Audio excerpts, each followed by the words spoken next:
Manchester United reportedly set to trigger Joshua Zirkzee's £34 million release clause. Jared Branthwaite deal could be off, and apparently Lindelof to Fenerbache is about to happen. These are some of the stories we will be discussing on this evening's live show. But before we get into that, please do me one small favour. Smash a like on today's video. Subscribe to the channel if you're new.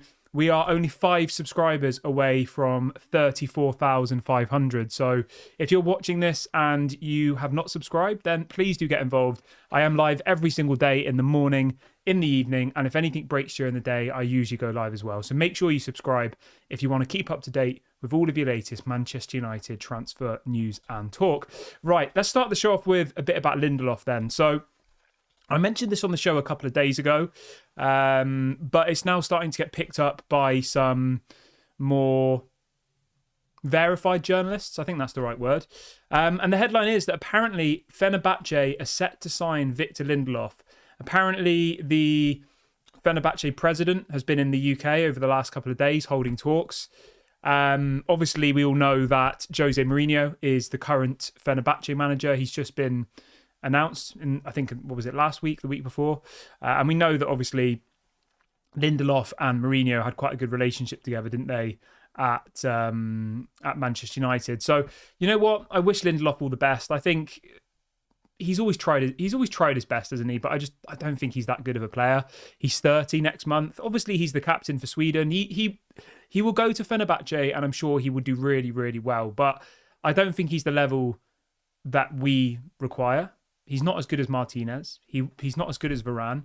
And we got rid of Varane. So in what world do we think keeping Lindelof but letting Varane go makes sense? Like, it doesn't make sense. Lindelof's on a lot of money. He's on 150k a week, which I know is still substantially less than what Rafael Varane's on, but still 150 grand a week for somebody who I think we can all agree is not of the United quality. So I wish Lindelof all the best. Apparently the fee is going to be somewhere around £10 million, which, you know what?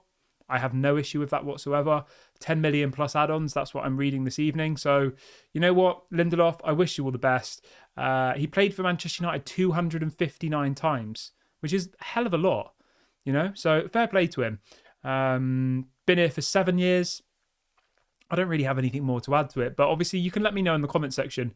Do you think 10 million plus add-ons for Lindelof is a fair price? I think it is. I have no issue with it whatsoever, but please do let me know in the comment section what your thoughts are.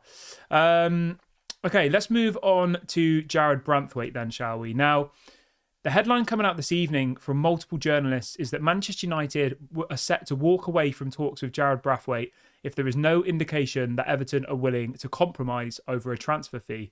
It says United have informed Everton that they do not have the funds to spend £70 or more on one single player this window. And I agree with that. We don't.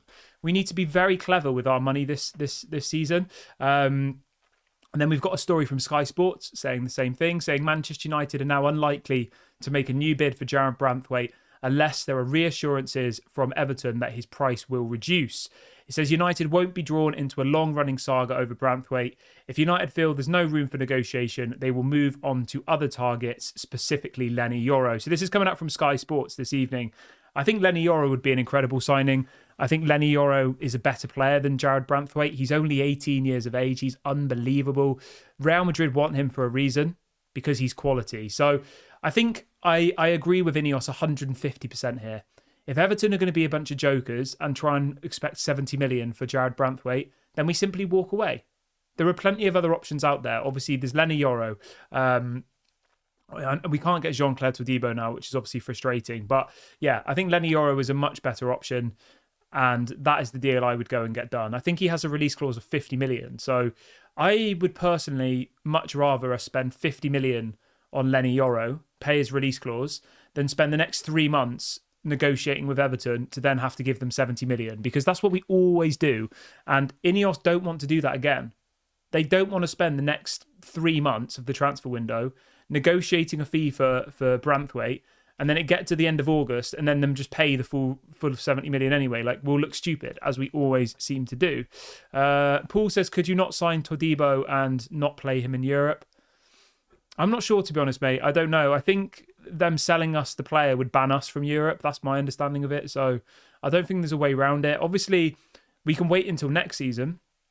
If Man United are in the Champions League next season and Nice are in the Europa League, then we could, in theory, do it. But yeah, apparently there's no way around this Todibo situation. And my understanding, or the information I've been told, is that apparently Aston Villa are going to go in for Jean-Claire Todibo. So I don't think we'll get Todibo. I think Nice will sell him to another Premier League club. I think, yeah, so it is annoying, but we have been talking about this for weeks on this channel, and for some reason it's only just kind of come to light in the widestream media. Like, maybe Ineos were expecting UEFA to change their rules. Maybe Ineos were expecting them to, say it's okay, go ahead.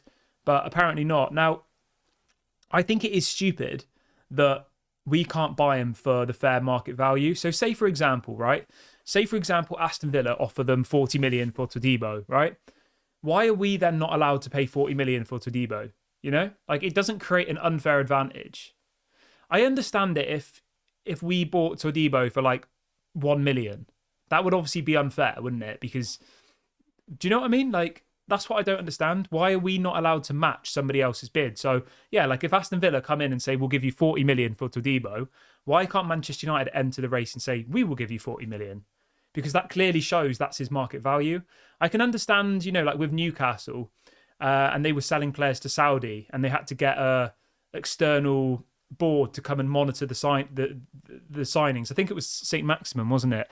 Because effectively, their sides in Saudi could have just offered Newcastle whatever they wanted. They could have said, we'll give you 500 million for St. Maximum, I get it in that situation, but Man United were always going to pay the market value for Todibo. We weren't getting like a deal. It was going to be 30, 40 million, which is how much he's worth. So I do think it's a stupid rule, but the rules are the rules. And obviously, looking at the mess Manchester City are in, we need to steer well away from breaking the rules. But yeah, let's see what else people are saying. Somebody saying Bella Ketchup from Southampton is decent. Yeah, he's all right. I think Gay from Crystal Palace is another option. Like, if we don't go for Branthwaite, I reckon we'll either go for Mark Gay. Obviously, Crystal Palace want Wan-Bissaka, so that could work well. Or we will go for Lenny Yoro. Digital Sports Update says Nice should activate buyback clause for Jean-Claire Todibo. Don't know what you mean there, mate. John says, does anyone still think we'll get Michael Olise? I've noticed he only follows Crystal Palace and United on Twitter. John, I think if Greenwood leaves, I think Olise could happen. But I think everything's kind of riding on Greenwood and Sancho. Like, if Greenwood and Sancho are sold in the next couple of weeks, I am 99% sure we'll go for Olise. But at the moment, I don't think we really need Olise, being completely honest, because at the moment, Mason Greenwood and Jadon Sancho are still on Manchester United's books. We still have to do something with them. We're still paying their wages. So at the moment, I don't really see how Ineos can justify buying another right winger when we've got Ahmad, we've got Pellistri, we've got Rashford, Garnacho, Anthony, we've got Mason Greenwood, we've got Sancho, Bruno can play on the right. We've effectively got 8 players who can play on the right wing at the moment. 8. So we definitely need to see a few leave before I think we'll sign someone. Do I think we'll get him? I personally think that Chelsea will beat us to it. It just depends on what Olise wants, though. If Olise's like, I'm desperate to play for Man United, I'll wait, then maybe we'll get him. But that's a risky road, isn't it? Like, if he wants to leave Crystal Palace, if he wants to go to a bigger club and earn more money, what happens if he waits all transfer window for Man United and then we say, we don't have the money? Or Crystal Palace say, do you know what I mean? Like, crazy things can happen in football. So, yeah, I don't know. I personally don't think we'll go for Olise, because my understanding is that our priorities are a striker, a midfielder, and a centre-back. So he's probably like the 4th priority. But yeah, everyone who's just joined the video, if you could do me a small favour and smash a like. We've got over 250 people watching live. If everybody who's watching likes the video right now, we will hit our likes target of 200 likes. So please go and do that. And if you haven't subscribed to the channel, make sure you do that as well. We're literally 2 subscribers away from 23,500 now. So please go and do that. It would really mean the world to me.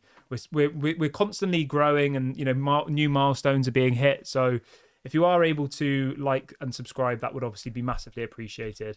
Okay, let's talk a little bit about Rabiot quickly. So obviously Manchester United are apparently interested in signing Rabiot as a free agent, but apparently Real Madrid are entering the race for him, which sounds crazy to me when they've got Tchouaméni, they've got Camavinga, Bellingham, Valverde. They've got some unbelievable midfielders at Real Madrid.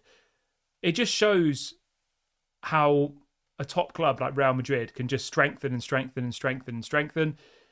I personally think that all of this Rabiot situation is just him trying to get a better contract at Juventus, I think. But we'll wait and see what happens. I personally would take Rabiot at Manchester United. I think he's a very good player. He's, you don't start for the French national team ahead of Camavinga and Tchouaméni if you're a rubbish player. Like, you just simply don't. So, yeah, I personally would take Rabiot, but there's going to be a lot of interest in him. He's a free agent. So, yeah, I'll keep you updated on that one. The final story I've got for you this evening is on Joshua Zirkzee. So this is coming out from James Ducker, who reports from The Telegraph, very reliable journalist. He says that Manchester United are set to trigger Joshua Zirkzee's £34 million release clause.